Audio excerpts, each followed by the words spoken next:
تعالي بقى نعمل صينية البطاطس من غير لحمة ولا فراخ، واتحداك ان نتيجتها هتطلع زي طواجن البطاطس اللي باللحمة اللي بنشتريها من بره.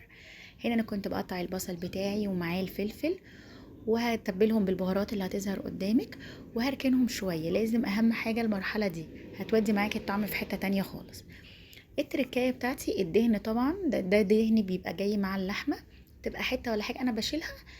وهنا حطيتها على سمنة بلدي، وحطيتها بقى لغاية ما الدهن نزل الدهون اللي فيه، ورحت منزلة البصل يدوب تطلع ريحة التوابل.